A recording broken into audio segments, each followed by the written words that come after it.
Hello friends, it's TJ here, the Janitor Supremo, creator, writer, voice actor, and all those delightful things of Dusklight Radio, this strange little horror narration channel that also delves into some of the other fringes of entertainment that you might have stumbled across because of the algorithm pushing us, because of Dark Somnium, because of Vidith, some of the other lovely people have helped out on our channel through the 30 in 30 challenge. That's 30 uploads in 30 days.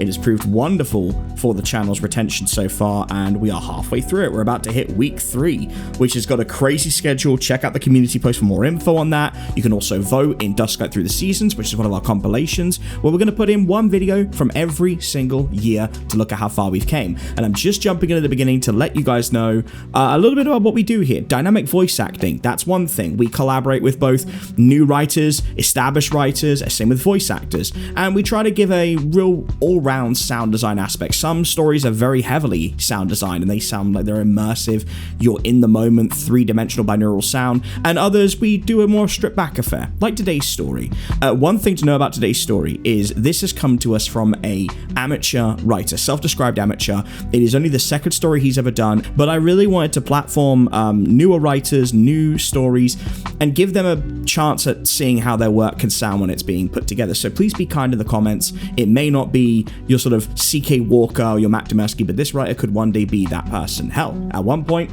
I was that writer 12 years ago making little crappy pastas like The Expressionless. So I really hope you enjoy your time here. If this story doesn't grab you, maybe consider checking out some of the others like The Demon Circus by Page Turner or the ongoing series. It's linked in the playlist below. Whatever you might want to do, just enjoy yourself. Have a lovely time in the holidays. Check out the Patreon and the Discord for community stuff, and I'll see you tomorrow with a new video. Thanks.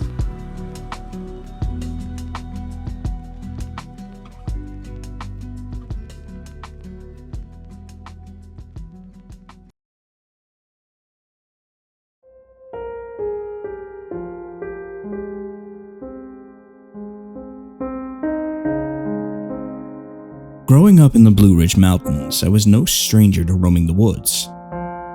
Ever since I can remember, I've been out in the woods building forts or terrorizing the small creek frogs I so desperately wanted to catch.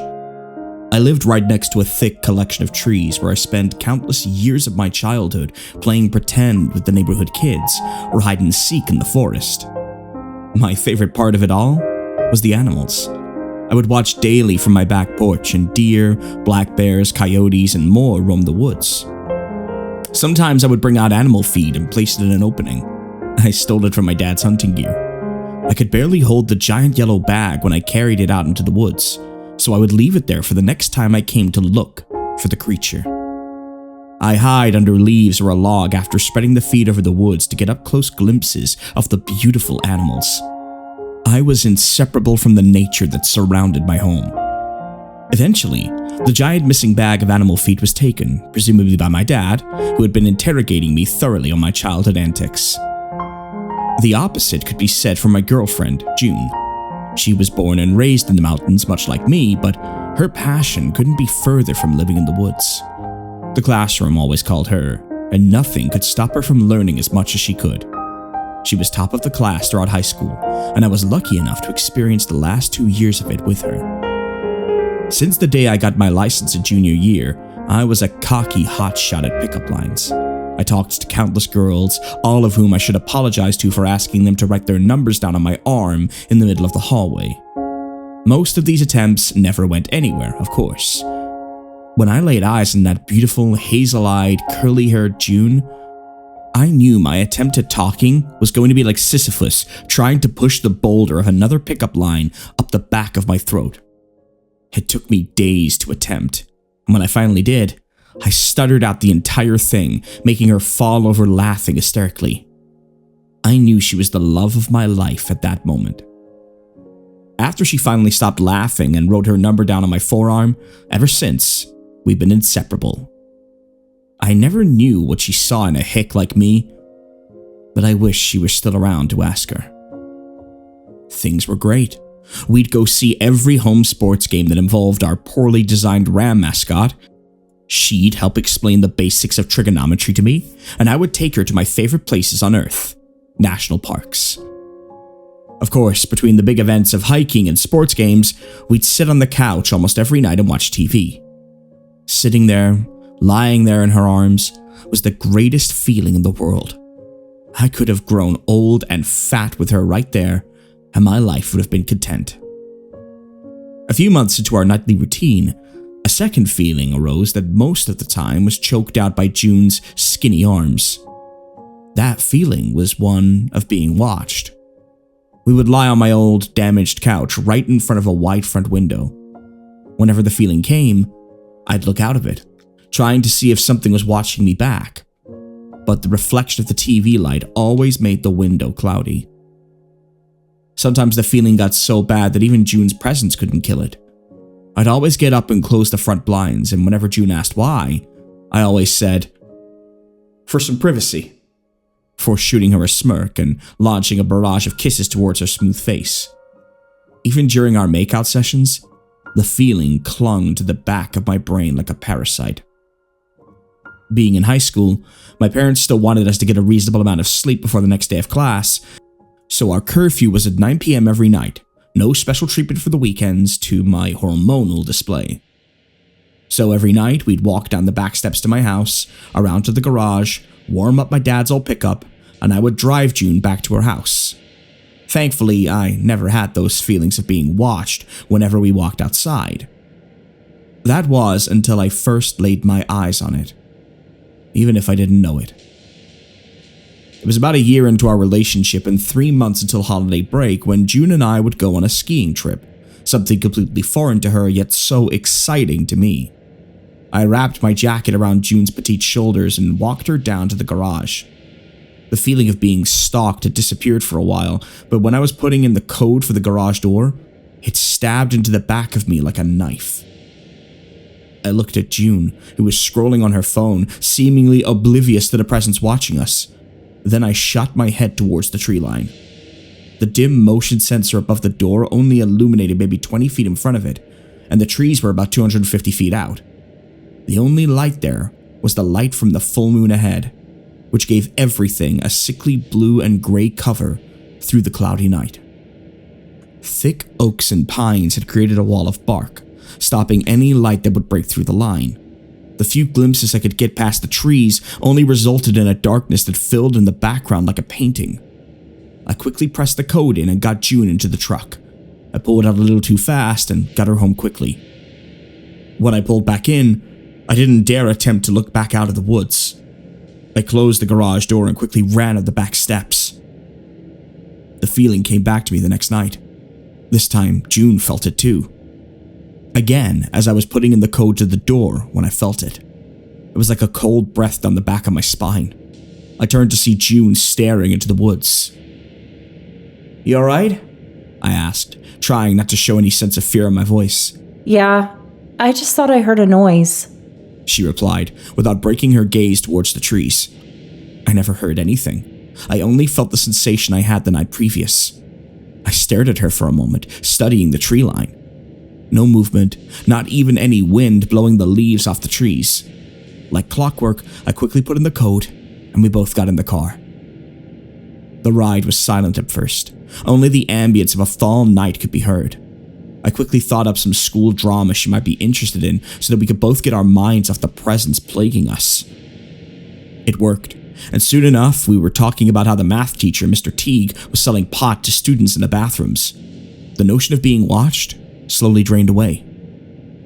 The next night, I heard the noise too. The feeling was absent until the sound of a branch snapping. It rang out in the quiet night and echoed in my brain as I jumped around. June was already holding her phone flashlight up to attempt to see if she could see anything, but its light was too small to make an impact. The moon was still relatively full, giving the tree line an ample amount of light.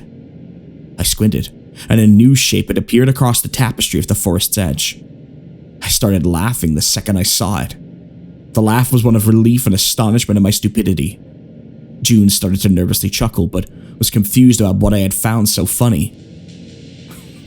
"Look right there," I said, as I lowered and pointed towards the outline of a small group of 3 to 4 deer. June let out an infectious "Aww" as she laid eyes on a mother deer and her baby. We stood and watched the deer for a few minutes as they grazed on the grass right before the forest. I'd felt so silly, worrying over nothing, My feeling of anxiety was caused by a few dumb deer. As we watched the deer dinner party, another deer with large antlers walked out from the woods behind the group.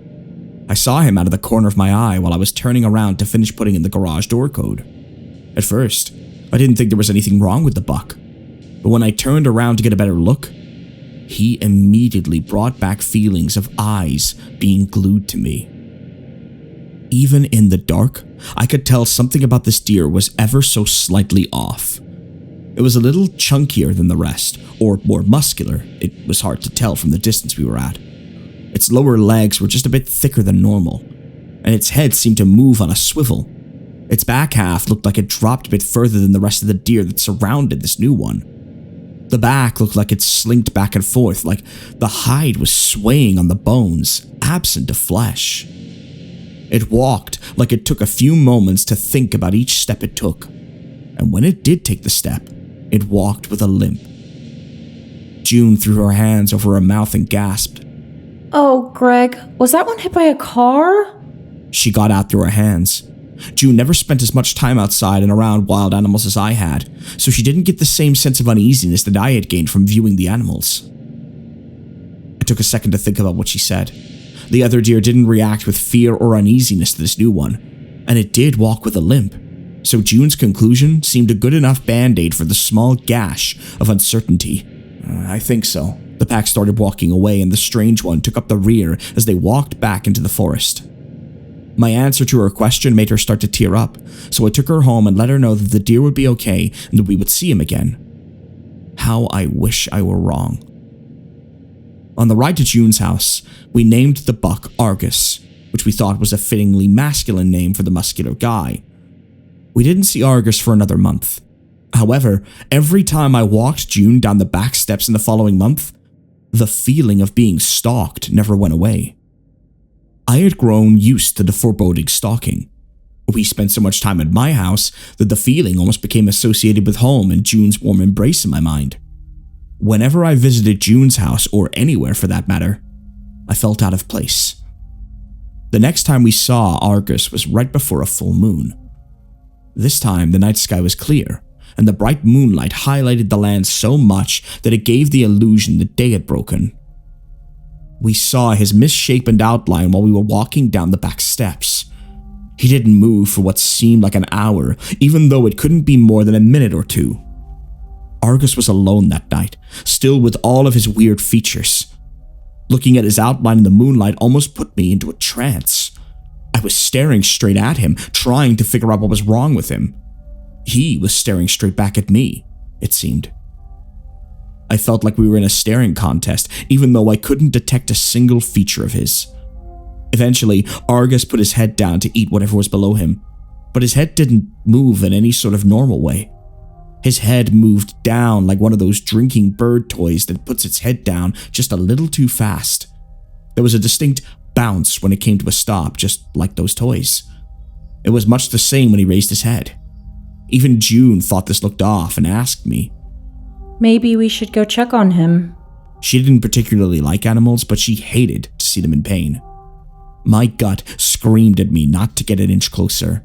Well, if he survived this long, I bet he'll be fine, I said in a very hesitant voice as I put in the number code to the garage door. No deer could have lived that long after being hit by a car, was the only thought in my mind. The door made a deep grumble and, with a long screech, slowly opened. Time for some lubrication, I guess. I'm sure Argus heard it and ran like most deer. When I went to open the passenger side door for June, I looked back to see if he was still there. He was, but I couldn't feel that he was slightly closer, as if the door had given him a call. After that night, we saw Argus every evening up until the last time I ever saw June happy again. Even when the moonlight was absent, his frame was unmistakable. Sometimes Argus would have a pack of deer with him, other times only a handful. Most commonly, he'd be alone. Every time I saw him, some new feature or realization would ring the alarm bells in my head. Argus never unconsciously flicked his ears or heels like I'd seen countless deer do. Argus's neck looked fine from the front, but on rare occasions when he turned his head, it looked like he had a thick mane at the base of his neck. I only observed Argus walk the first time we saw him. He put his head down and moved a little at a time, but I never saw him move for any extended period. Every time we saw Argus, he was slightly closer, a few feet at most, but still closer. The feeling of comfort I once had now dissipated a little more every time we saw him. Every night, I didn't bother looking towards the trees. Argus's presence made me sick to my stomach. June, on the other hand, would always point him out, and we'd end up looking at him for minutes. I started staying over at June's house more often, despite her wishes to not be surrounded by her younger brothers, but I didn't want to feel the eyes of nature rubbing on me every chance they had. It didn't matter though. June's once warm embrace had now brought the presence of eyes, and whenever I came home from her house, I could always tell from the rearview mirror that Argus stood studying me. 2 months passed, and it was the first day of holiday break. A thick coating of snow had covered the ground. June and I were at my house, packing our skiing equipment and clothes for the trip we would embark on the next day. After finishing packing, we fell prey to our nightly routine and sat on the couch for hours, eventually slipping into a deep sleep. I only realized this last fact when waking up at 1 in the morning. June had her head on my chest. I always expected her head to weigh more because of all the knowledge packed into it. She was moving a little, maybe having a dream or a nightmare. I gently shook her awake and let her know that I should probably get her home. She told me she was having a wonderful dream, and I told her that she could tell me all about it in the truck. I knew my dad was going to be pissed about me taking the truck out so late, but he was going to be blinded by rage if he knew June stayed the night. I thought dads were supposed to be wingmen to their sons, show them the ropes, not act as tyrannical dictators. Whatever, I thought as we crunched the snow below our shoes on the back steps. We got down to the driveway, where no snow lay at all. Dad must have shoveled some salt from the street into our tiny driveway. Cheapskate, I thought, as my angst-riddled brain fueled on ahead. The hate for authority drowned out every other thought until the motion light came on, bouncing its light across the driveway into the snow that lay across the field in front of the tree line. The light had been amplified by the snow, and instead of its usual meager 20-foot range, it shot out just before the tree line. I continued towards the garage door, but June hadn't followed me from the base of the steps. I only noticed when she let out a quiet breath. Greg. Yeah? I replied in a normal speaking voice. As soon as I did, I heard snow crunch rapidly. I fired my eyes towards the direction of the woods and laid my eyes on at least 50 deer. Some were running. Others had shot a similar look in my direction, but most were unbothered, eating something on top of the snow. I couldn't tell the real number. All I could view was a sea of skinny legs and brown fur. I rubbed my tired eyes to make sure I wasn't hallucinating. Greg, what the hell? June hissed out. I guess I scared the closer ones away. I didn't know. I'm sorry, okay? I whispered back. While June was wide-eyed and oohing and aahing, I was scanning the crowd for one buck in particular. Argus wasn't hard to find, for he still had his antlers, proudly standing tall above his head and all the other deer. The light of the lamp didn't seem to want to illuminate him. He was as far away as he could be, hugging the tree line. The antlers should have fallen off by now. They usually do, at least. I always walk in the forest around the new year to find some. However, Argus didn't seem to understand the memo the other bucks had gotten. Not now, not before. Never had he once in all the time I had seen him. Can I get an up-close photo of Argus? June muttered out. I fell silent for some time. I didn't know how to respond. Argus had been torturing me for months, maybe longer, and now June, the smartest person I knew, wanted to get close to that facade. You stay here. We could spook the big guy into being aggressive. I'll get the photo. The truth was, I wanted to get close too. From the second I saw him, I knew something was off, and now I had the chance to see what it was. June was giddy with excitement and she wrapped her arms around me. For a second, I thought about how stupid I was. My dad taught me that if your gut tells you something is off, you should listen. Blood cells fueled by hormonal hate with the message, "Fuck whatever my dad thought," engraved on the side ran through my body as I grabbed June's phone and started walking. As I came to the edge of the driveway, I looked back to see June sending me a quick wave before rubbing her sides in an attempt to warm herself. I trudged on. No deer were willing to stay close now. It was as if I were Moses, parting the ocean of Cervidae before me, and with just the sound of crunching snow. Every step I took, a few deer ran. They all ran in random directions, some towards the neighbor's house, to either side of me, some back towards where June was standing, and some to the altar that was Argus. Argus didn't move at all. His stoic presence only grew stronger as his body grew in size, the closer I drew. None of his fleeing family could change his mind and make him turn and run into the dark forest. The sea of deer slowly dried up, and all that was left were hoof tracks, Argus, and 50 feet of unclosed distance. My eyes had been slowly adjusting to the darkness while on my trek, so I could decipher Argus's features. At this moment, I could see what caused Argus's unique attributes. Argus's head wasn't a deer's head. It was an elk's. It had a thick brown coat of fur around its neck and towering, sweeping horns. It looked like a hunter's prized possession, an achievement worth bragging about. And that's because it was. At the base of the elk's neck was a circular wooden plaque with a shiny, golden rectangle engraved with some important date or weight. One of the glass eyes in the trophy head looked like it was about 5 sizes too big for the socket. It bulged out of the head with a black cylinder that held it to the eye socket. There was no pupil. It was a deep, empty black with a shimmer of greenish-blue filter over it. I was now within a stone's throw of the faulty animal. My head spun on a swivel and my stomach contents slowly rose. Silence filled the air. As I observed further, Argus's deformities became even clearer. Argus's fur folded on top of itself all over his body, like there wasn't an empty space inside the fabric that it couldn't fill. His belly drooped too far to be a normal elk or deer. The tail wasn't the usual white puff of fur and instead resembled a brown mop head. Snow piled up on top of his back, making it fall inwards. Argus's legs were too thick.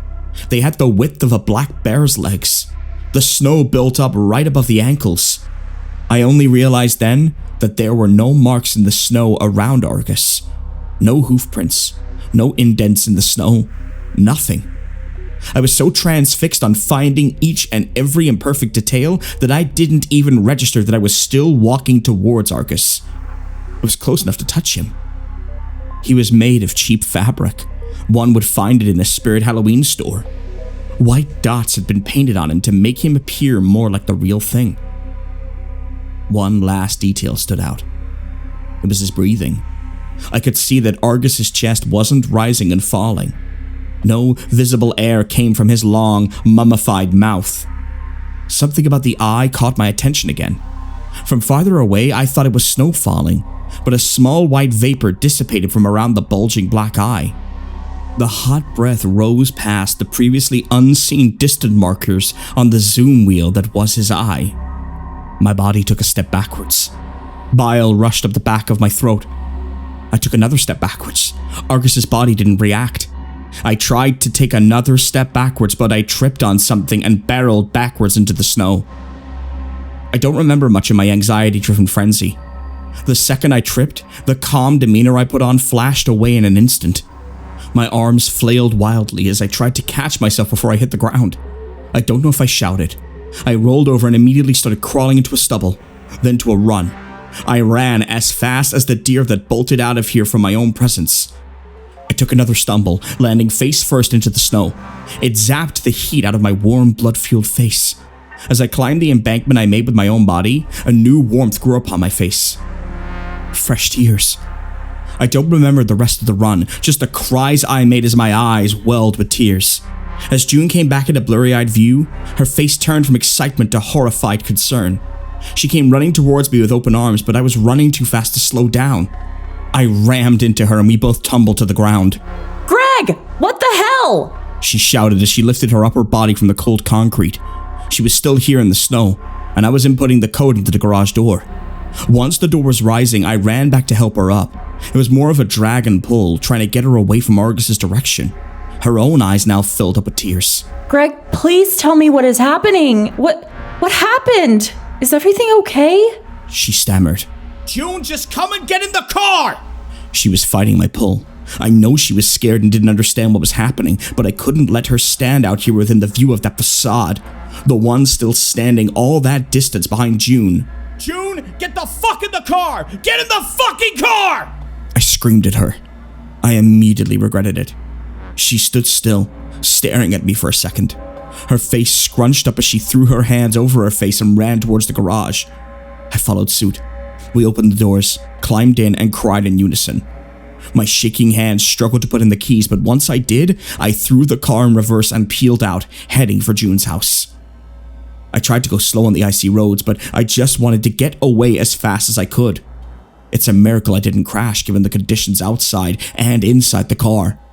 June and I cried most of the way to her house for very different reasons.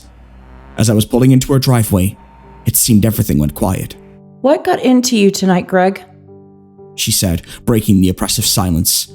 I said nothing back. I couldn't. Greg, please tell me and I'll understand. Please. Her voice broke as she fought back tears. That's the issue. She'd understand what I saw. She'd know what Argus really was. Greg, please. I stared at the front window, but could tell the car ride here wasn't the last of the tears. I love you, Greg. I'm so confused.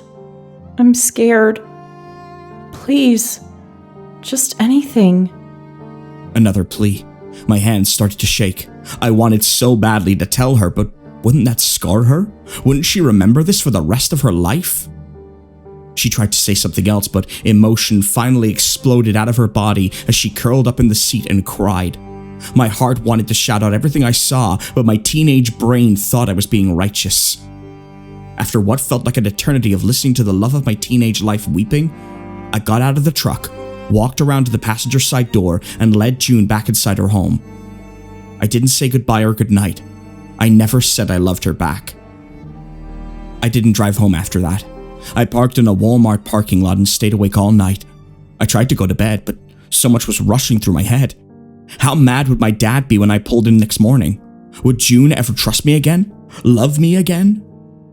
I could have slept, asking those questions to myself, but one of the questions kept my eyes peeled in every direction.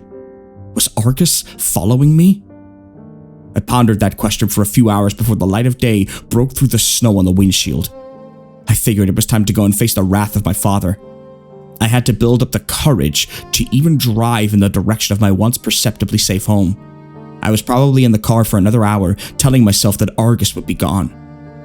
He was waiting in the driveway for me, pacing back and forth, trying to calm himself. I parked and got out. The barrage of words slammed against me instantly. "Where the hell were you, son? I thought you might have been dead. If that truck is damaged, then I'll make God help you." I didn't look at my father's face. I was too busy staring out to where Argus stood. Like before, I unconsciously started walking towards where he was the previous night. As I walked, I could see all the trails from the previous night embedded in the snow. Small brown dots lay on top of the snow. Ones that looked familiar to my childhood antics in the woods. My dad's voice slowly got quieter. Maybe it was from the distance or his confusion. Maybe both. And I finally made it to where Argus stood. A few empty bags of chips and hand warmers littered the ground. An empty energy drink can was half submerged in the snow. A yellow bag of feed lay out in the open among all the trash. I sat down in the cold snow. All capacity to show emotions was zapped out of me the night prior. My mind had gone blank, unsure of what to do, what to say, where to go, and who to tell. But I was sure of one thing. I could never tell June what I saw. It would be better to break her heart than taint her beautiful mind with whatever it was in that crudely made costume. Maybe it would have been better to tell her. As I write this, that's all I could think about. Maybe she could live with it. Maybe I would have known what she was dreaming about that night.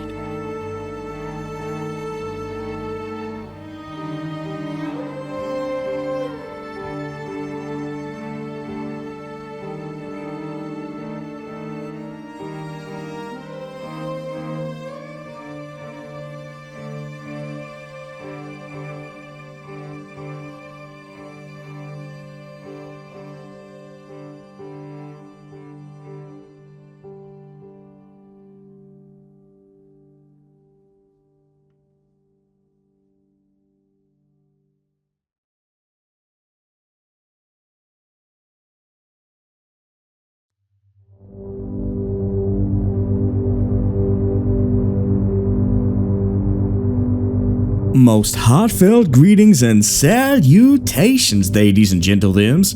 I eagerly welcome you to Sturgeon's most premier station, Dusklight Radio, hosted by yours truly, the effervescent, ethereal, and immersive Everett J. Blackwell. This strange tale of deers and not deers was crafted by user Bradigan_. This is one of Bradigan's first ever stories, and he is a self-described amateur, so I hope you'll give him some clemency in the comments if it's not the cleanest of stories. I still think there's a lot of potential in the idea, and it was brought to life by the wonderful Lady Euclid playing the voice of June alongside TJ. Now, normally I'd go into my usual Blackwell spiel here, however, we're at the end of the video. If you've stuck around long enough, this is a sample of what our usual introductions to Dusklight transmissions are like. A link to one of our normal lengthy transmission videos is below. However, for the next 30 days as of December 15th, you will not be getting those introductions unless it is a special Sturgeon video, such as the next chapter in our ongoing series coming out before the new year. You see, we want to test out the algorithm to see how well YouTube responds to a regular series of posts. So we decided between myself and the wonderful Vidith to do a 30 in 30 challenge. 30 days, 30 videos, no days off, except for Christmas, which will make up on the schedule. At the end of that time, we'll look at our metrics, see how well it's responded, if any new listeners have come to the station, and we can then make an informed decision about how we want to progress. I can tell you right now, however, that as of Season 6, in 2026 for Dusklight Radio, we will be going to 3 videos a week, an SCP video on Mondays, and normal, NoSleep or CreepyPasta story on Wednesdays, and on Fridays we'll be doing something special. Every single month we'll be doing a compilation of our best stories from the month, and you'll also get a special feature-length Sturgeon or feature-length CreepyPasta story with immersive sound design, SFX, and voice acting. Very few things are going to be changing except the quality of our production. With that, I bring you to our outros, which are very important because this is the time where we thank all of our patrons for making this possible. If you want to sign up, it's as little as $1 a month and you get exclusive content, early access videos and stories, updates, and more. You can even suggest videos and stories for me to cover on the channel. But times are tough and we will always be grateful for your support no matter what form it comes in. Financial, spiritual, corporeal, maniacal, whatever you want. Either way, it really helps us out. And consider joining the Discord. We have a wonderful community at the listening station and we'd love to have you there. Dusklight gives thanks to, first, our Purple Crayon Eaters, Echo Kane, Gail Allstott, Alex, Mike, Candyman Gloving, Ashabel, Amara, Fi, Max, and Feeny Von Kama. Our janitors, Allie, Shane Lewis, Dux, Joy Flint Healy, Sabine Eclipse, Death 31, Scott, Heather Cayley, Adrian R., Amy, Arkham Cookie, and Alex Nunez. Our nightmare detectives, Deliria, Melanie Schaefer, and Fox Clifford. Our void walkers, Josh Woods and Professor CreepyPasta. And of course, our Blackwell family. Great Uncle Ven Blackwell, who really seems to be hanging around the furnishings lately. I could swear that I've seen him trying to reanimate something from in the wallpaper. He keeps stroking it softly and saying, "Hush, little one, soon you could be free."